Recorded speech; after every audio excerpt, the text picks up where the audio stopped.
Questions వచ్చేసి మనకు governor రీసెంట్గా న్యూస్లో ఉంది కదా, వాటికి సంబంధించి మోస్ట్ ఇంపార్టెంట్. సర్కారియా కమిషన్, ఇంకోటి వచ్చేసి పూంచి కమిషన్. దాని మీద మనం ఇప్పుడు క్వశ్చన్ చూద్దాం.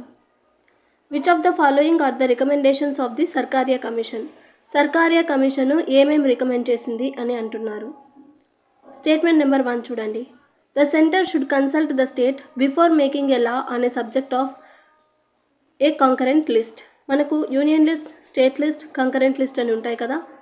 కంకరెంట్ లిస్ట్లో స్టేటు, సెంటరు రెండు ఆ మ్యాటర్స్ మీద లా అన్నది చేసుకోవచ్చు. అయితే సెంటర్ ఏదైతే పార్లమెంట్లో లా పాస్ చేసిందో అదే ఒకవేళ స్టేట్తో కంపేర్ చేస్తే కాన్ఫ్లిక్ట్ వచ్చిందనుకోండి, అప్పుడు పార్లమెంట్ ఏం చేసిందో అదే చెల్లుతుంది.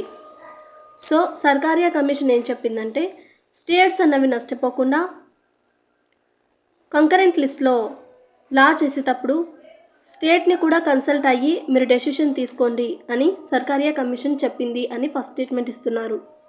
ఇది చెప్పిందా? ఎస్, ఈ స్టేట్మెంట్ అనేది చెప్పడం జరిగింది.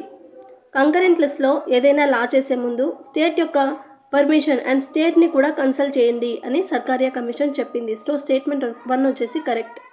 Next, the procedure of consulting the chief minister in the appointment of the state governor should be prescribed in the constitution it self. మామూలుగా అయితే ఇది ఒక రూల్గా ప్రజెంట్ వస్తూ ఉంది, కానీ సర్కారియా కమిషన్ కాన్స్టిట్యూషన్లో పెట్టండి అని చెప్పింది. ఏం పెట్టమని చెప్పింది?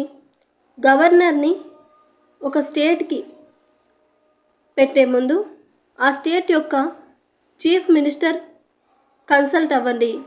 ఆ స్టేట్ యొక్క చీఫ్ మినిస్టర్ని కన్సల్ట్ అయ్యి గవర్నర్ని ఆ స్టేట్కి అపాయింట్ చేయండి, ఇది కాన్స్టిట్యూషన్లో చేర్చండి అని సర్కారియా కమిషన్ చెప్పింది అని అంటున్నారు. ప్రజెంట్ అయితే ఇది ఒక రూల్స్ లాగా ఉంది, కానీ అసలు ఏం అంతగా ఇంప్లిమెంట్ అవ్వట్లేదు. కాబట్టి సర్కారియా కమిషన్ అలా చెప్పింది అని అంటున్నారు. ఎస్, సర్కారియా కమిషన్ ఇది కూడా చెప్పింది. మొత్తానికైతే సర్కారియా కమిషన్ ఈ రెండింటినీ చెప్పింది. పార్లమెంట్లో ఏదైనా లా చేసే ముందు కంకరెంట్ లిస్ట్లో స్టేట్ని కూడా కన్సల్ట్ అవ్వాలి సెంటర్ అని, అలాగే ఒక గవర్నర్ని స్టేట్కి అపాయింట్ చేసే ముందు చీఫ్ మినిస్టర్ని కూడా కన్సల్ట్ అవ్వాలి అని చెప్పింది. సో ఆన్సర్ వచ్చేసి ఆప్షన్ సి, బోత్. ఇప్పుడు పూంచి కమిషన్ 2007లో ఫామ్ అయింది, దాని గురించి చూద్దాం. పూంచి కమిషన్ ఏమేమి రికమెండేషన్స్ ఇచ్చింది అని క్వశ్చన్ అడుగుతున్నారు. Let's see. Governor should have a fixed tenure of 5 years. గవర్నర్కి ఫిక్స్డ్గా 5 years టెన్యూర్ ఉండాలి అని పూంచి కమిషన్ చెప్పింది అని అంటున్నారు. ఎస్, ఈ విషయం చెప్పింది. సెకండ్ చూడండి.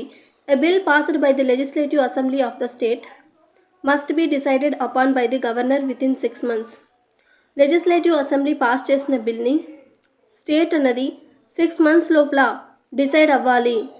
గవర్నర్ అన్న అతను, ఇప్పుడు స్టేట్లో లెజిస్లేటివ్ అసెంబ్లీ ఉంటుంది, లెజిస్లేటివ్ అసెంబ్లీ బిల్ పాస్ చేస్తుంది. ఆ బిల్ పాస్ చేసిన దాని మీద గవర్నర్ అన్నవారు 6 months లోపల సైన్ చేయడం కానీ ఏదైనా వెనక్కి పంపించడం కానీ అవన్నీ కూడా 6 months లోపల ఏం చేస్తారో వాళ్ళు చేయాలన్నమాట.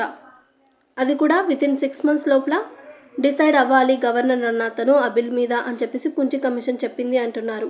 ఎస్, ఇది కూడా చెప్పింది, డిలే అవ్వకుండా చెప్పింటుందన్నమాట. Next, the convention of the governors acting as chancellor of the university should be done away with.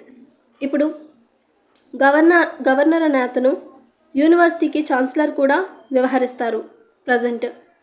కానీ పూంచి కమిషన్ ఇలా 2 బాధ్యతలు ఉండడం వల్ల తను ఎఫిషియెంట్గా వర్క్ చేయలేకపోతున్నాడు అని చెప్పేసి గవర్నర్ని ఛాన్సలర్ ఆఫ్ యూనివర్సిటీస్ నుంచి ఇలాంటి ఒక అర్హత అన్నది తీసేయడం మంచిది అని పూంచి కమిషన్ చెప్పడం జరిగింది. ఒకదాని మీదనే ఫోకస్ చేయాలి అని.